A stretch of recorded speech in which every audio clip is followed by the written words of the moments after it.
Bom, pessoal, essa videoaula aqui, então, ela é baseada no módulo 28 da apostila de vocês, que fala sobre respiração nos seres vivos.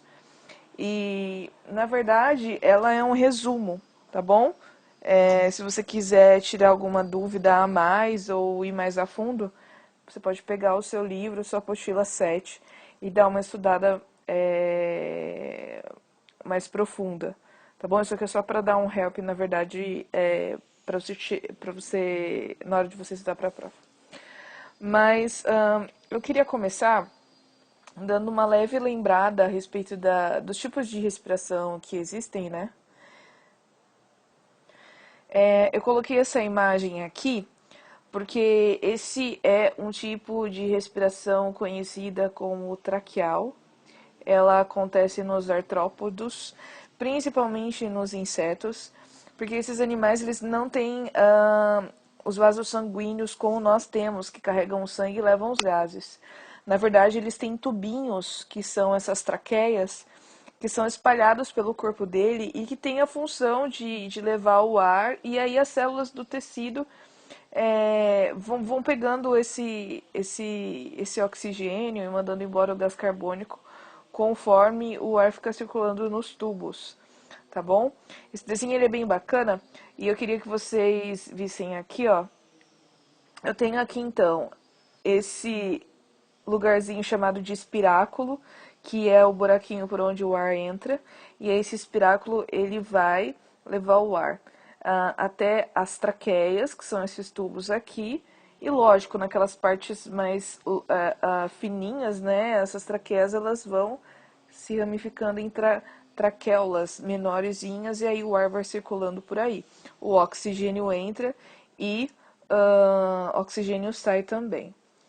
Tem um outro tipo de respiração, que é a respiração daqueles animais que vivem no ambiente aquático, tá bom?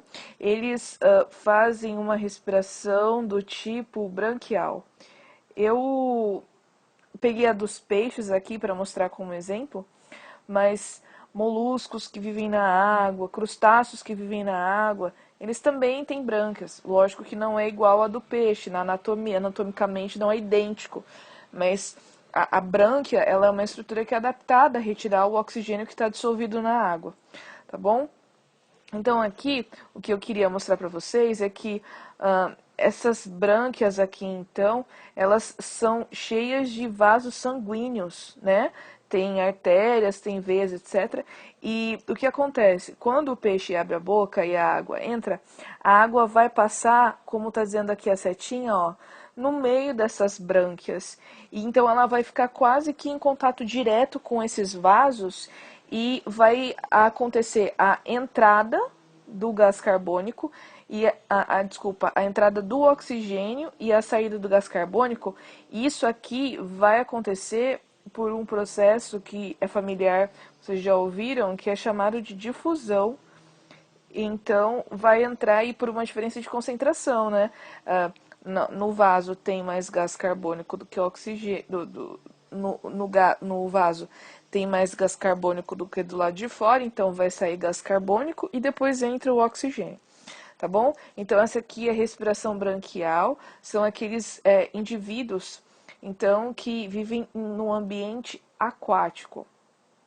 Aí, eu queria mostrar para vocês agora, rapidinho, queria mostrar agora, então, a respiração cutânea, que é realizada por alguns animais, como, por exemplo, minhoca. O sapo é muito famoso por fazer tanto a respiração cutânea quanto a pulmonar, né? Então, eu falei na aula para vocês, inclusive, que esses animais que fazem respiração cutânea, que é aquela respiração ou troca gasosa pela pele, esses animais eles têm uma pele muito fininha e ó, o vaso sanguíneo ele fica quase em cima, no limite ali da pele. Isso é muito importante porque facilita essas trocas gasosas, né? Entrada de oxigênio e saída de CO2.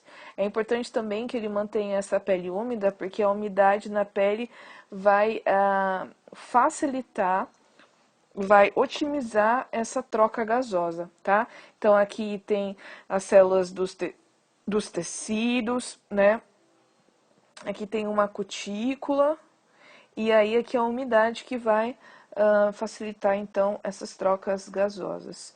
E por último, que eu queria mostrar para vocês, é a respiração pulmonar. E eu vou me demorar um pouquinho mais nessa respiração aqui, que é essa que a gente vai usar como base para o nosso estudo. Então, a gente tem aqui o pulmão, que na verdade ele infla, né? Ele enche de ar, porque ele tem umas estruturas aqui bem pequenininhas chamadas de alvéolos.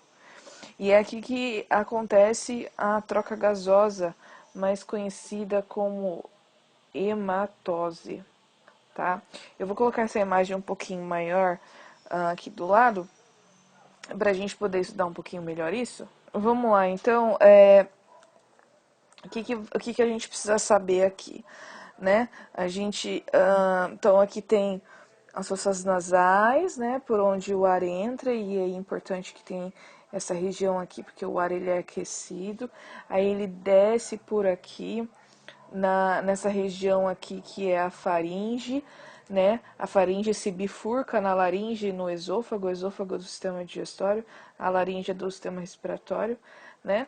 Tem a epiglote, que é essa estrutura que vai regular qual dessa bifurcação vai ficar aberta. Então, quando a gente puxa o ar, a gente não consegue engolir porque a epiglote tampa a entrada do esôfago, e quando a gente engole, a epiglote tampa a entrada para a laringe para a gente não engasgar, tá bom? Aí o ar ele vem descendo aqui, faringe, laringe, desce aqui nessa região que é o a traqueia, né? A traqueia se ramifica aqui nos brônquios.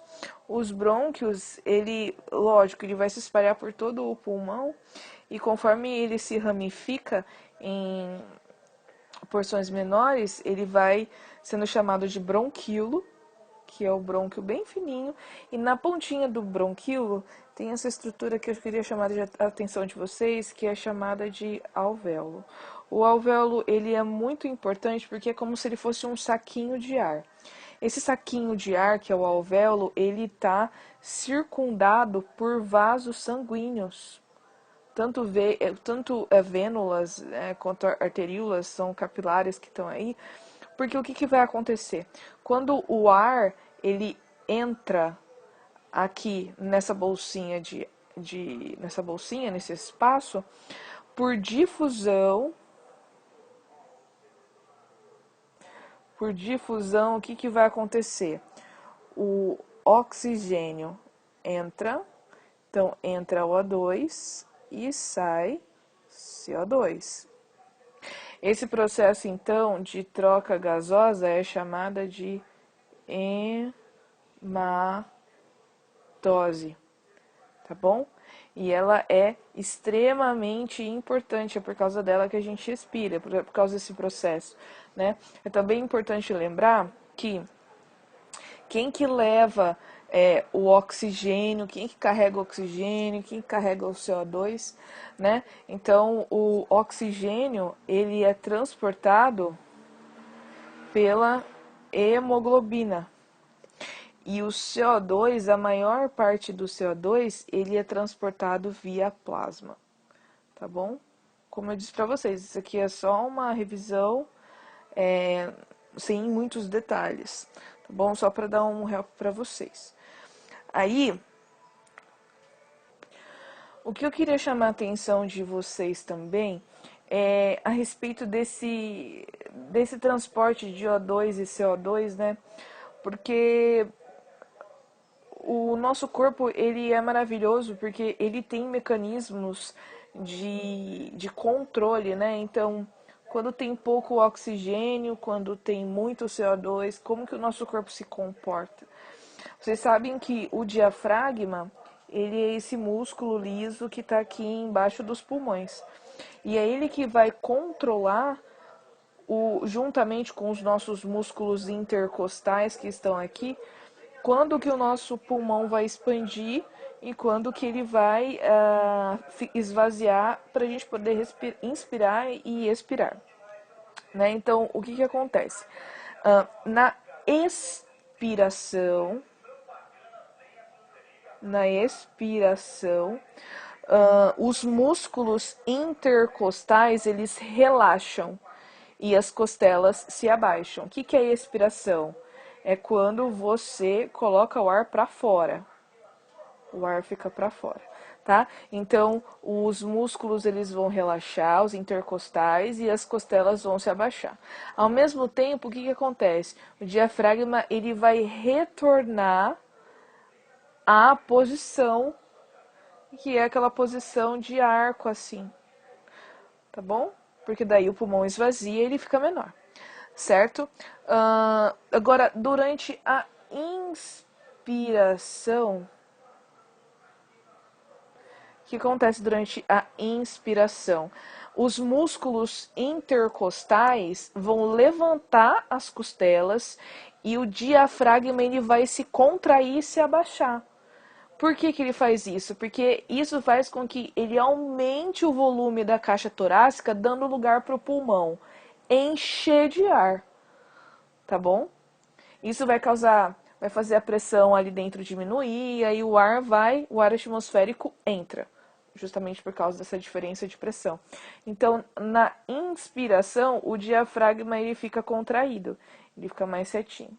Na expiração, ele fica mais relaxado, e isso faz com que o espaço diminua, fazendo com que a gente expulse o ar, tá? Para terminar, eu queria chamar a atenção de vocês para uma coisa muito importante que eu já falei um pouquinho anteriormente, que é a respeito do transporte, né, de O2 e CO2.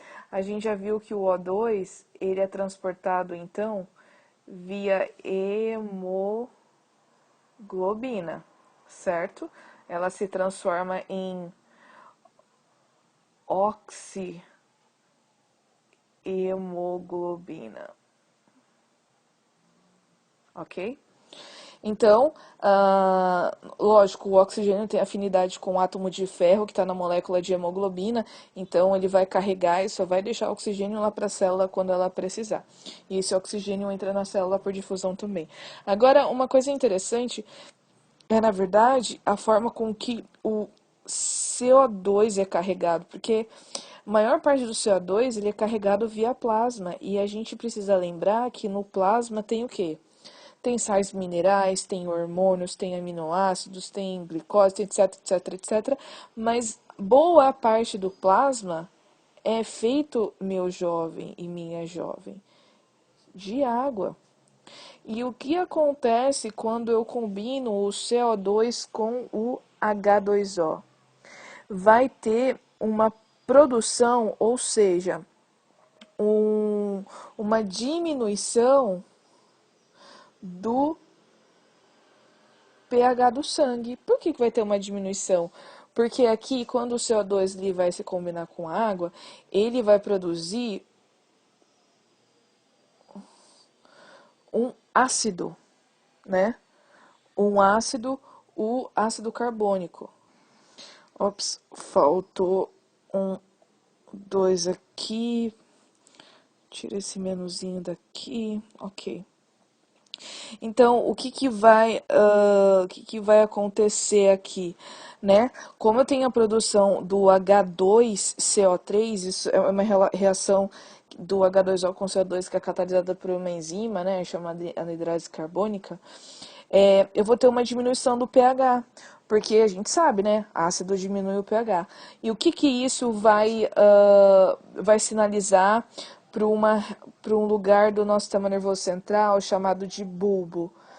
Isso vai dizer, peraí, eu tenho CO2 no sangue, eu preciso colocar mais oxigênio e mandar esse excesso de CO2 embora.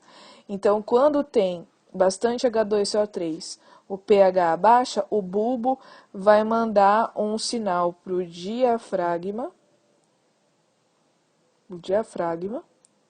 Esse diafragma vai se movimentar e vai aumentar a frequência respiratória.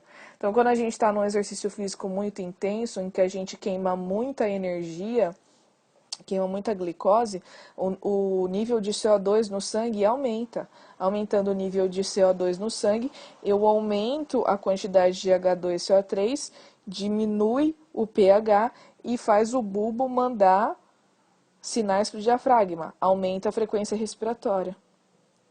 Aumenta a frequência respiratória, tá? Então, quando os níveis se normalizam, a respiração volta à frequência normal, certo? Não se esqueçam disso.